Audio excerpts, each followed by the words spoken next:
Bachelor of hotel management లో university first rank, second rank, third rank. Sun international, Visakhapatnam, Hyderabad. Civil services apply చేస్తున్నారా? కాదండి, group 2 కి. Height 5.95, weight in KGs, wait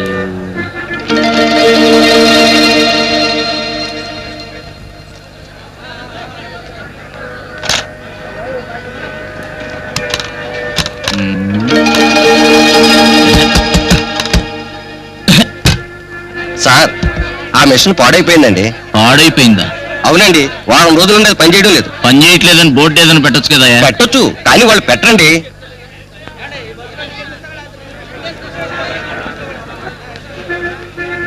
అదేం లేదండి, ఆ village కూడా తార్ రోడ్డు వేస్తున్నారు. అలాగే అలాగే, తప్పకుండా. Excuse me sir. ఎస్, చెప్పండి.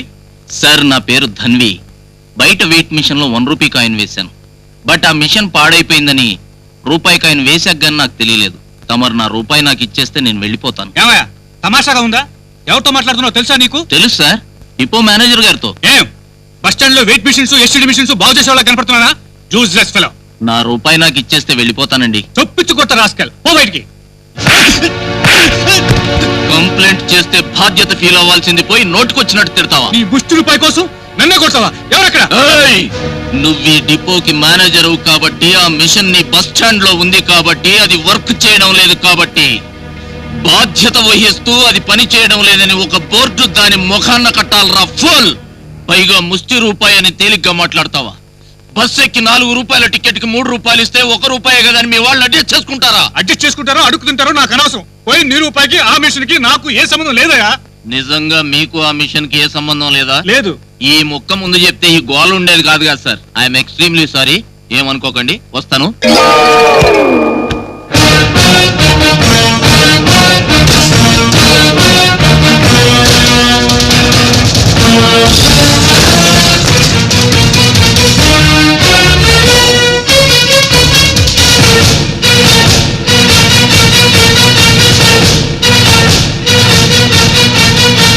వాడికి ఏమైనా క్రాకా అలా పగల కొట్టాడు? క్రాక్ అని ఎందుకు అనుకోవాలి? రూపాయి విలువ తెలిసినవాడు కాబట్టి తన రూపాయి తను తీసుకెళ్లాడు. అందులో తప్పే ఉంది. ఏమనుకుంటున్నాడే వీడు? 1 రూపాయి కోసం 10,000 రూపాయలు ఖరీదు చేసే మిషన్ పగల కొడతాడు వీడు. రోడ్లకి రౌడీజం చేస్తున్నాడా? రౌడీజం? నేనేం రౌడీజం గుండాయిజం చేయలేదు. నా రూపాయి నేను తీసుకున్నాను. రూపాయి వాడిదే కావచ్చు, మిషన్ వాడి బాబు సంపాదించి బస్ స్టాండ్ లో పెట్టలేదని చెప్పు. కానీ ఆ రూపాయి మాత్రం నా బాబు సంపాదించిందేనని చెప్పమ్మా. బాబు సంపాదించిన సొమ్మే అనుకున్నప్పుడు ఎవడికో ముష్టి వేశారనుకుని ఏ గొడవ లేకుండా తిరిగి రావచ్చుగా. 30 ఏళ్ళు వచ్చి నా తండ్రి ముష్టితో బతుకుతున్నాను. నాకు ముష్టి వేసే దమ్ము లేదని చెప్పు. మిషన్లు పగలగొట్టడానికి వస్తుందా దమ్ము? వస్తుంది మరి. నా తండ్రి ప్రభుత్వ ఉద్యోగంతో పాటు బల్ల కింద చేతులు పెట్టి 2 చేతులా సంపాదించడం లేదు. చిల్లరే కదా అని సింపుల్ గా వదిలేసి రావడానికి 10 ఏళ్ల నుంచి డిగ్రీలు చేత పట్టుకుని ఆఫీసులు చుట్టూ తిరుగుతున్న వాడిని. బస్ ఛార్జీలు, హ్యాండ్ కర్చీఫ్లు, గడ్డం గీసుకునే బ్లేడ్లు దాకా అమ్మ నాన్నల మీద ఆధారపడి బతుకుతున్నాను. అందుకే నా డబ్బు నేను తిరిగి తెచ్చుకున్నాను. తప్ప అమ్మా? కాదురా. Good morning sir. Morning morning, come in. ఏం పేరు? ధన్వి సార్. కూర్చో. Thank you sir. నీ క్యాస్ట్ ఏంటి? Forward caste. అప్పర్ క్యాస్ట్ వాళ్ళు మీకు ఎందుకయ్యా ఉద్యోగాలు? మీ క్యాస్ట్ లో పెళ్లి చేసుకుంటేనే ఇస్తారు కదా లక్షల్లో కట్నాలు.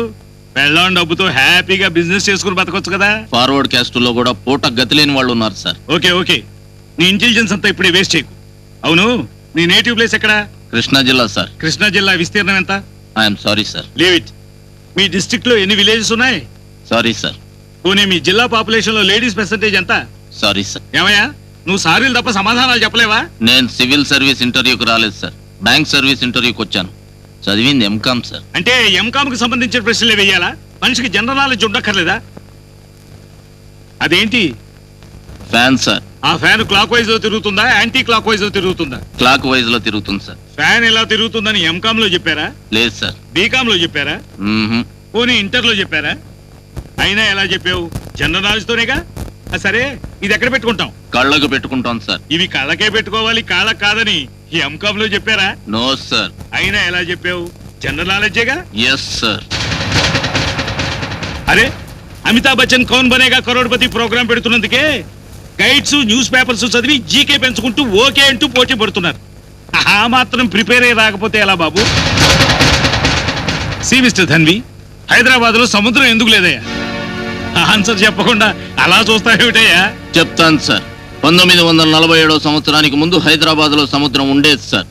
తెల్లవాళ్లు మన దేశానికి స్వాతంత్రాన్ని ఇచ్చి వాళ్ళ దేశానికి వెళుతూ సికింద్రాబాద్ లో ఉన్న సముద్రాన్ని సర్కార్ ఎక్స్ప్రెస్ లో ఎక్కించుకుని ఇంగ్లాండ్ వెళుతుండగా ఇంజన్ వెనుకున్న బోగికి బొక్కబడి ఖైరతాబాద్ లో కొన్ని నీళ్లు కారిపోయాయి సార్. ఆ కారిపోయిన నీళ్లతో ఖైరతాబాద్ చెరువు నిండింది సార్. అప్పటి ఆ ట్రైన్ డ్రైవర్ పేరు హుస్సేన్ కాబట్టి అతని జ్ఞాపకార్థం ఆ చెరువును మనం ఈనాడు హుస్సేన్ సాగర్ గా పిలుచుకుంటున్నాం సార్. జోకులేస్తున్నావా? లేకపోతే ఏంటి సార్? హైదరాబాద్ లో గోల్కొండ ఉంటుంది, గండిపేట ఉంటుంది, గాని సముద్రాలు ఎడారులు ఎందుకుంటాయి సార్? సరే సరే, ఆ క్వశ్చన్ వదిలేద్దాం. తెలుగు బాగా చదువుంటావు కదా, నీకు తెలిసిన 3 పతివ్రతల పేర్లు చెప్పు. సీత, సావిత్రి, అరుంధతి. మరి మీ అమ్మ పేరు చెప్పలేదేంటయ్యా? పతివ్రతలని ఎంత కాన్ఫిడెంట్ గా చెప్పడానికి సీత ఏమైనా నీ సిస్టరా, సావిత్రి ఏమైనా నీ కజినా?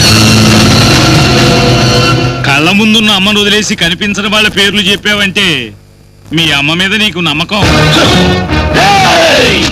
మా అమ్మని కామెంట్ చేస్తారా?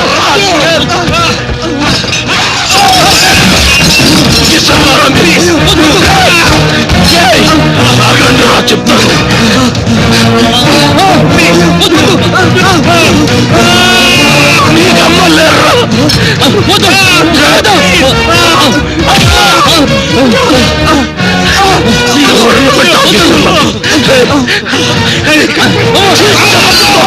చెప్పించు, తప్పైపోయింది. దొంగ రాస్కెల్స్, ఎంకామ్ చదువుకున్న వాడినిరా. టాక్సేషన్ గురించి అడగండి రా, చెప్తాను. ట్రయల్ బ్యాలెన్స్ గురించి అడగండి రా, ఎక్స్ప్లెయిన్ చేస్తాను. అంతేగాని హైదరాబాద్ లో సముద్రం ఎందుకు లేదు, జయలలిత గారికి పెళ్ళెందుకు కాలేదు, చంద్రబాబు నాయుడు గారికి గడ్డ ఉంటే బాగుంటాడా లేకుంటే బాగుంటాడా, ఇవి కాదురా అడగాల్సింది. అప్పర్ క్యాస్ట్ అంటే డబ్బున్న వాళ్ళు, లోయర్ క్యాస్ట్ అంటే పేదవాళ్ళని ఎవరు చెప్పారా? ఈ రాష్ట్రంలో ఒక చేత్తో డిగ్రీ పట్టా, మరో చేత్తో కాలిన పొట్టా పట్టుకొని తిరిగే వాళ్ళల్లో జంజం వేసుకున్న బ్రాహ్మణుడు ఉన్నాడు. పేరు చివర రాజు, రెడ్డి, చౌదరి, నాయుడు అని తోకలు తగిలించుకున్న అగ్రవర్ణాల దరిద్రులు ఉన్నారా? రేయ్, ఆల్రెడీ అమ్ముకున్న ఉద్యోగాలకు ఇంటర్వ్యూలు పెట్టి మమ్మల్ని ఏడిపించకండిరా. ఉద్యోగం వస్తుందన్న ఆశతో ఈ బట్టల ఇస్త్రీకి 3 రూపాయలు, బస్ ఛార్జీకి 5 రూపాయలు, అప్లికేషన్ కి 10 రూపాయలు అప్పు చేసి ఇంటర్వ్యూకి వస్తావరా? అంబేద్కర్ గారు ఎప్పుడో చచ్చిపోయి బతికిపోయారా? బతికుంటే మాత్రం ఆకలేసే వాడికి ఎందుకు రిజర్వేషన్ పెట్టలేదని కాళ్ళు పట్టుకొని అడిగేవాడినిరా.